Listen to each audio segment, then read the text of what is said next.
Bienvenidos a esta presentación de la mano de Vianibel Valerio, María Rosibel Moronta y una servidora, Carlenis Cornell.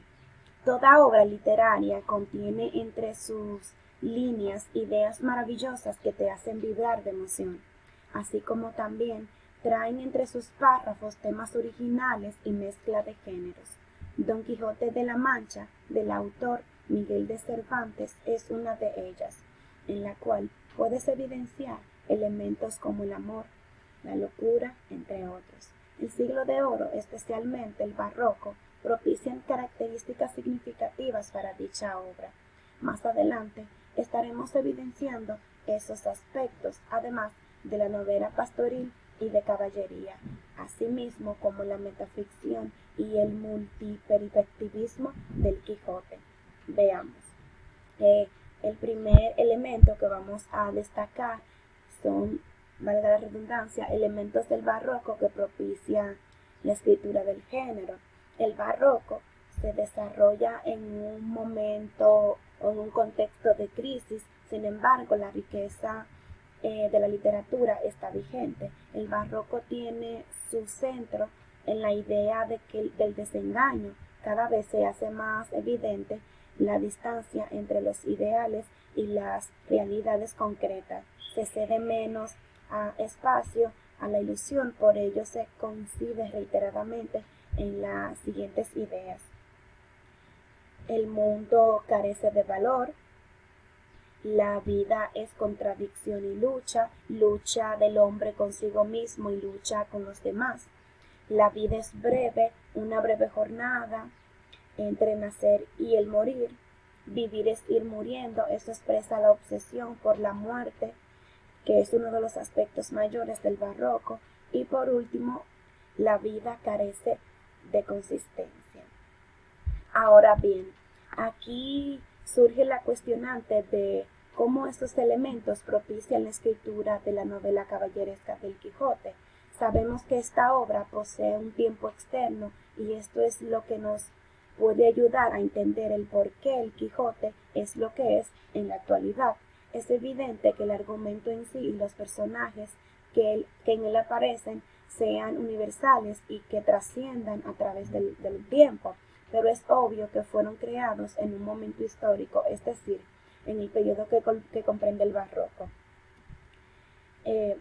Fuese un tiempo de inquietudes, de ansiedades, de fracasos, de pestes, de corrupción, de temores, de crisis, de pérdida de la influencia política, de explotación, de colonización, pero también de grupos e individuos, como tantas veces nos recuerda Cervantes en su obra. También fue un tiempo de esperanza, de ilusión, de reformas, de diálogos entre culturas y sociedades, de creación de nuevos géneros literarios, de paces, de treguas, de replanteamientos de las relaciones del poder entre el centro y las ciudades, de discusiones, pero también de restauraciones. Estamos pues ante un tiempo y una sociedad compleja como la que vivimos hoy en día. Ahora bien, haciendo referencia a los rasgos que el barroco o que fueron significativos para el barroco literario español, resulta relevante la contraposición entre el culteranismo, así como también la contraposición entre el realismo e idealismo, que alcanzó su máxima expresión en la que estaría llamada a convertirse en una de las cumbres de la literatura, que es el Don Quijote de la Mancha de Miguel de Cervantes. Bien, veamos esos elementos que se desenvuelven en este tema. En primer lugar, tenemos el amor, que es evidente, lo podemos ver en esta obra cuando el personaje principal se enamora de Dulcinea. Esto se contrasta con el amor presentado en el barroco cuando idealiza a una mujer que ni siquiera conoce. Aquí presentamos un ejemplo de ese amor que Don Quijote expresa por su amada.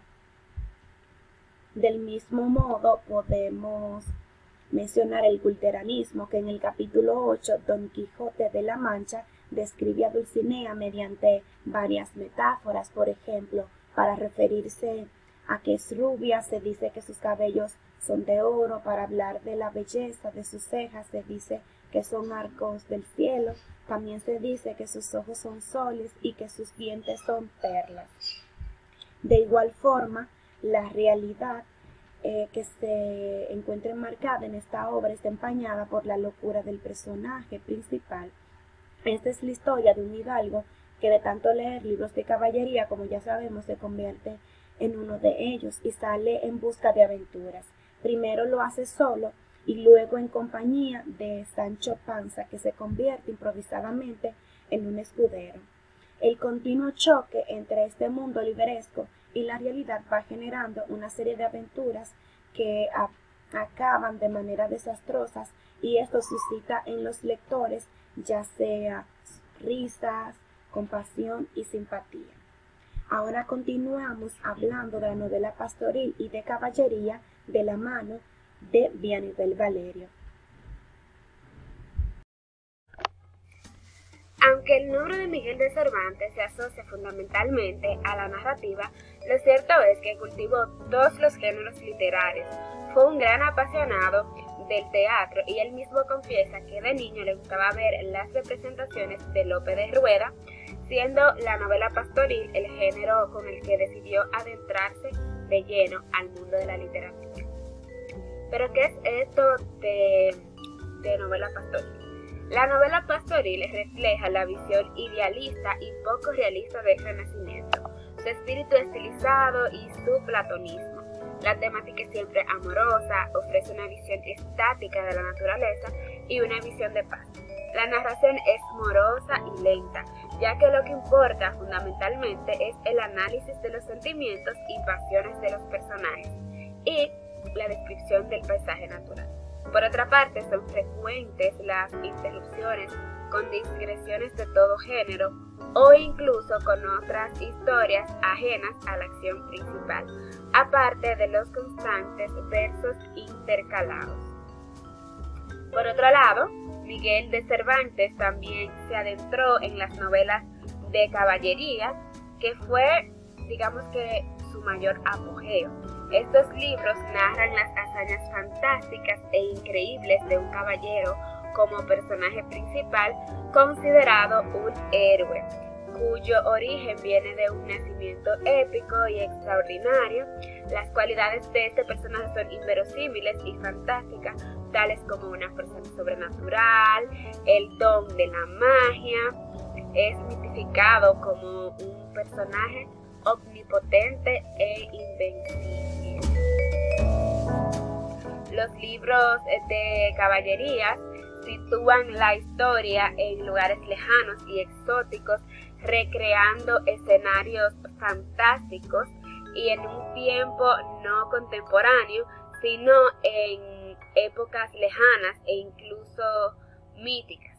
En el trasfondo de la historia, los de caballeros aparecen seres irreales con los cuales este debe de luchar, como brujas gigantes, serpientes, y en sus aventuras suelen aparecer personajes secundarios los cuales ofrecen su ayuda, como magos, enanos, entre otros. Resultan libros muy extensos, llenos de aventuras fantásticas, en las cuales siempre se abren nuevos caminos para que el héroe salga victoriosa de toda gesta o de toda lucha. La caballería está representada, por ejemplo, en la obra de Miguel de Cervantes, que es la obra que estamos tratando desde el inicio, El Quijote, a través de las aventuras que el protagonista y de su compañero Sancho Panza, las cuales se consideran héroes valientes. Del mismo modo, el amor desmedido por el que el protagonista da a entender por Dulcinea, así como también las peleas imaginadas con los molinos. Muy bien, entonces ahora entrando en el tema de la metaficción y el multiperspectivismo, cabe decir que este es un tema que se puede ilustrar a través de esta fotografía, ya que en la pintura también se puede utilizar la metaficción. Da igual que sea un cuadro realista o surrealista, en la metapintura, la pintura se mira a sí misma y desvela su condición de arte. Tal es el caso de Las Meninas de Diego Velázquez, en el que el autor se retrató a sí mismo y deja al observador preguntándose qué hay detrás. Uno de los mejores ejemplos para explicar la metaficción en el Quijote es el Quijote dentro del Quijote. Uno de los episodios más sobresalientes de la segunda parte es el de la aventura de los duques, un relato que se extiende desde el capítulo 30 hasta el 57, con algunos intervalos y con el que Cervantes consigue introducir un hecho real como es la publicación de su Quijote de 1605 dentro del texto de su Quijote de 1615, siendo esta una técnica realmente innovadora para esta época. Don Quijote y Sancho encuentran en su camino al bachiller Sansón Carrasco, quien les dice que la pasada historia de sus aventuras ha sido puesta por escrito y que él mismo la ha leído, lo que sorprende no solo a los protagonistas, sino también a los lectores. Además, esto no se queda aquí, sino que un poco más adelante topan con los duques lectores de su historia, que aprovechándose de las debilidades de Don Quijote y Sancho intentan reírse de ellos y les preparan situaciones difíciles de comprender en varias ocasiones para ver cómo estos reaccionan. En este mismo sentido, cuando hablamos del multiperspectivismo, es posible decir que el primer elemento a considerar es la concepción polifónica y dialógica que asume la novela. Don Quijote es una novela que está distanciada del monologismo, que es donde se evidencia la existencia de una sola voz en la narración, que es obviamente la del autor. Las voces de todos los personajes son utilizadas para transmitir una única perspectiva de la realidad, limitando los temas que pueden ser tratados y dejando por fuera muchísimas dinámicas sociales contemporáneas y heterogéneas. Esto es muy evidente en dos figuras del Quijote. Los personajes presentan una voz coherente y verosímil, que representa una perspectiva subjetiva, y a su vez esas voces heterogéneas, las cuales a través del uso de la palabra entran en diálogo y se confrontan sobre las problemáticas y componentes de la realidad.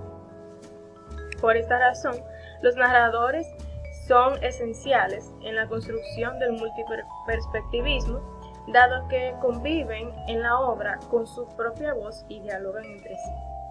La segunda, en relación con la primera, el modo en que son narrados los hechos están bastante influenciados por la perspectiva subjetiva de cada narrador.